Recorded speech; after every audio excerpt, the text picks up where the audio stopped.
Hi friends, welcome back to Teja Reddy YouTube channel.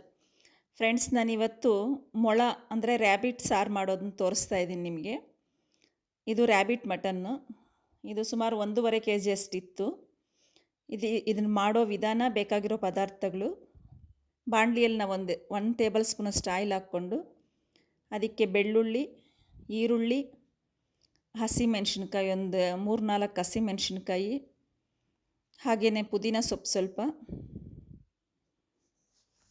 ಎಲ್ಲ ಸೇರಿಸ್ಕೊಂಡು ಹಸಿ ಸ್ಮೆಲ್ ಹೋಗೋವರೆಗೂ ಇದನ್ನ ಹುರ್ಕೋಬೇಕು. ಇದೊಂಚೂರು ರೋಸ್ಟ್ ಆದಮೇಲೆ ಹಸಿ ಕೊಬ್ಬರಿ, ಟೊಮೊಟೊ, ಶುಂಠಿನೂ ಹಾಕಿದ್ದೀನಿ ಇದರಲ್ಲಿ, ಅದು ಕ್ಲಿಪ್ ಮಿಸ್ ಆಗಿದೆ.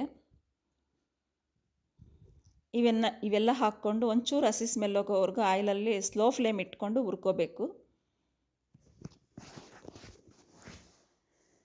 1-2 ನಿಮಿಷ ಹುರ್ಕೊಂಡ್ರೆ ಸರಿ ಹೋಗುತ್ತೆ. ಮತ್ತು ಈ ಜಾರಲ್ಲಿಗೆ 1-2 ಲವಂಗ, 1 ಪೀಸ್ ಚಕ್ಕೆ, ಕಾಳು ಮೆಣಸು, ಅದು ಸ್ವಲ್ಪ ಹತ್ತಿರದಿಂದ ತೆಗೆದಿಲ್ಲ, ವಿಡಿಯೋ ಸರಿಯಾಗಿ ಕಾಣ್ತಿಲ್ಲ, ಅಷ್ಟು ಹಾಕ್ಕೊಂಡಿದ್ದೀನಿ ಆ ಜಾರಿಗೆ ನಾನು. ಮತ್ತು ಈ ಹುರ್ಕೊಂಡಿರೋದೆಲ್ಲ ಹಾಕ್ಕೊಂಡು ಅದರ ಜೊತೆ ಕೊತ್ತಂಬರಿ ಸೊಪ್ಪು ಸೇರಿಸ್ಕೊಂಡು ಒಂದು ಸ್ವಲ್ಪ ಮೆತ್ತಗೆ ಮಿಕ್ಸಿ ಮಾಡ್ಕೊಂಡಿದ್ದೀನಿ. ಈಗ ಮಸಾಲೆ ಸೇರಿಸ್ಕೊತಾ ಇದ್ದೀನಿ. ನಾನು ಮಸಾಲೆ ಒಂದು ಸ್ವಲ್ಪ ಕಡಿಮೆನೇ ಹಾಕ್ತೀನಿ, ಮೈಲ್ಡಾಗಿ ಮಾಡ್ತೀನಿ ನಾನು ಯಾವುದೇ ಸಾರು ಮಾಡಲಿ. ನಮಗೆ ಸ್ವಲ್ಪ ಗ್ಯಾಸ್ಟ್ರಿಕ್ ಪ್ರಾಬ್ಲಮ್ ಇರೋದ್ರಿಂದ ನಾವು ಮಸಾಲೆ ಹೆಚ್ಚಾಗಿ ತಿನ್ನಲ್ಲ, ಲೈಟಾಗಿ ಮಸಾಲೆ ಹಾಕ್ಕೊತೀವಿ. ಇದಕ್ಕೆ ಅಚ್ಚ ಖಾರದ ಪುಡಿ, ಅರಿಶಿನ, ಧನಿಯಾ ಪುಡಿ 1-2 ಸ್ಪೂನ್ ಹಾಕ್ಕೊಂಡಿದ್ದೀನಿ. ಇಷ್ಟು ಹಾಕ್ಕೊಂಡು ಗ್ರೈಂಡ್ ಮಾಡ್ಕೊಂಬಂದಿದ್ದೀನಿ. ಸ್ವಲ್ಪ ಮಸಾಲೆ ಮೆತ್ತಗೆ ಹಾಕ್ಕೊಂಡ್ರೆ ಸಾರು ಚೆನ್ನಾಗಿರುತ್ತೆ ಟೇಸ್ಟು. ಈಗ ಒಂದು ಪಾತ್ರೆ ಇಟ್ಕೊಂಡು ಅದರಲ್ಲಿ ಒಗ್ಗರಣೆಗೆ 1-2 ಟೇಬಲ್ ಸ್ಪೂನಷ್ಟು ಆಯಿಲ್ ಹಾಕ್ಕೊಂಡಿದ್ದೀನಿ. ಇದಕ್ಕೇ ಒಗ್ಗರಣೆಗೆ ಹಾಕ್ಕೊಂಡು ಮಟನ್ ಹಾಕ್ಕೊಂಡು ರೋಸ್ಟ್ ಮಾಡ್ಕೊತೀನಿ. ಒಂದು ಸ್ವಲ್ಪ ಸಾಸಿವೆ ಕಾಳು, ಕರಿಬೇವಿನ ಸೊಪ್ಪು, ಈರುಳ್ಳಿ ಹಾಕಿ ರೋಸ್ಟ್ ಮಾಡಿಕೊಂಡು, ಈರುಳ್ಳಿ ಏನು ಜಾಸ್ತಿ ಹಾಕಲ್ಲ, ಒಂದು ಅರ್ಧ ಪೀಸ್ ಅಷ್ಟೇ. ಅದಕ್ಕೆ ಮಟನ್ ಸೇರಿಸ್ಕೊಂಡು 1-2-3 ನಿಮಿಷ ಆಯಿಲಲ್ಲಿ ಬೇಯ್ಕೋಬೇಕು, ನೀರು ಬಿಟ್ಕೋಬೇಕು ಮಟನ್, ಅಷ್ಟೊತ್ತು ಬೇಯಿಸ್ಕೊಂಡಿದ್ದೀನಿ. ಅದು ಕ್ಲಿಪ್ ಮಿಸ್ ಆಗಿದೆ ನನ್ನ ಹತ್ರ. ಅದೆಲ್ಲ ಬೇಯಿಸ್ಕೊಂಡಿದ್ದಾದಮೇಲೆ ನೀರೆಲ್ಲ ಸ್ವಲ್ಪ ಕಡಿಮೆ ಆದಮೇಲೆ ಮಸಾಲ ಸೇರಿಸ್ಕೊತಾ ಇದ್ದೀನಿ. ನಮಗೆ ನೀರು ಎಷ್ಟು ಬೇಕೋ ಅಷ್ಟು ಈಗಲೇ ಸೇರಿಸ್ಕೋಬೇಕು. ಇದು ಒಂದು 10-15 ನಿಮಿಷ ಟೈಮ್ ತಗೊಳ್ಳುತ್ತೆ ನಮಗೆ, ಹೈ ಫ್ಲೇಮಲ್ಲೇ ಚೆನ್ನಾಗಿ ಬೇಯ್ಕೋಬೇಕು. ಚಿಕನ್ ಅಷ್ಟು ಸಾಫ್ಟು ಇರಲ್ಲ, ಮಟನ್ ಅಷ್ಟು ಹಾರ್ಡು ಇರಲ್ಲ, ಟೈಮ್ ತಗೊಳ್ಳುತ್ತೆ. ಒಂದು ಮೀಡಿಯಮ್ ಫ್ಲೇಮಲ್ಲಿ ಇಟ್ಕೊಂಡು ನಾವು ಬೇಯಿಸ್ಕೊಂಡ್ರೆ ಚೆನ್ನಾಗಿರುತ್ತೆ ಯಾವುದೇ ಸಾರಾಗಲಿ. ನನಗೆ ಆ ಪಾತ್ರೆ ಒಂಚೂರು ಇಕ್ಕಟ್ಟು ಅನ್ನಿಸ್ತು, ಅದಕ್ಕೆ ಬೇರೆದಕ್ಕೆ ಚೇಂಜ್ ಮಾಡಿಕೊಂಡೆ ನಾನು.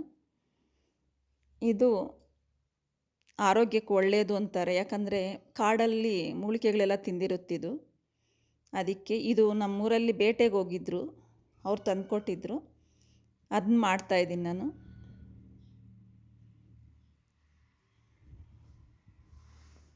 ಇದು ಸಾಕಿರೋದಲ್ಲ, ಕಾಡಲ್ಲಿರೋದೆ, ತುಂಬ ಹೆಲ್ತ್ಗೆ ಒಳ್ಳೆಯದು. ನಿಮ್ಗೇನಾದರೂ ಸಿಕ್ಕಿದ್ರೆ ನೀವು ಒಂದು ಸಾರಿ ಟ್ರೈ ಮಾಡಿ ನೋಡಿ.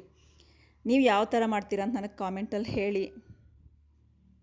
ನನ್ನ ಚಾನಲ್ ಸಬ್ಸ್ಕ್ರೈಬ್ ಮಾಡಿ ಫ್ರೆಂಡ್ಸ್. ನಾನು ವಿಡಿಯೋ ಕೊನೆವರೆಗೂ ನೋಡಿ, ನಿಮ್ಗೆ ಇಷ್ಟ ಆದರೆ ಲೈಕ್ ಮಾಡಿ, ಶೇರ್ ಮಾಡಿ, ಬೆಲ್ ಮೇಲೆ ಒಂದು ಕ್ಲಿಕ್ ಕೊಡಿ. ಯಾಕಂತಂದರೆ ನನ್ನ ನೋಟಿಫಿಕೇಷನ್ಸ್ ನಿಮಗೆ ಬರುತ್ತೆ. ನನಗೆ ಇಂಟ್ರೆಸ್ಟ್ ಬರಬೇಕಂದ್ರೆ ನೀವು ಸ್ವಲ್ಪ ಪುಷ್ ಮಾಡಬೇಕಲ್ಲ, ಒಂದು ಸ್ವಲ್ಪ ಟ್ರೈ ಮಾಡಿ, ಹೆಲ್ಪ್ ಮಾಡೋಕ್ಕೆ ಟ್ರೈ ಮಾಡಿ. ಇದರಲ್ಲಿ ನಿಮಗೇನು ನಷ್ಟ ಹೋಗೋದಿಲ್ಲ, ಒಂದು ಸಬ್ಸ್ಕ್ರೈಬ್ ಅಷ್ಟೇ. ಸಾರು ರೆಡಿಯಾಗಿದೆ. ನೀವು ಯಾವ ಥರ ಮಾಡ್ತೀರಾ ಕಾಮೆಂಟಲ್ಲಿ ಹೇಳಿ. ನಾನು ಮಾಡ್ದಂಗೆ ಒಂದು ಸಾರಿ ಟ್ರೈ ಮಾಡಿ ನೋಡಿ, ಹೇಗಿರುತ್ತೆ ಅಂತ ನನಗೆ ತಿಳಿಸಿ. ಸಾರು ಈ ಸಾರು ಮಟನ್ಗೂ, ಮುದ್ದೆಗೂ, ಚಪಾತಿಗೂ, ರೈಸ್ಗೂ ಎಲ್ಲಕ್ಕೂ ಚೆನ್ನಾಗಿರುತ್ತೆ.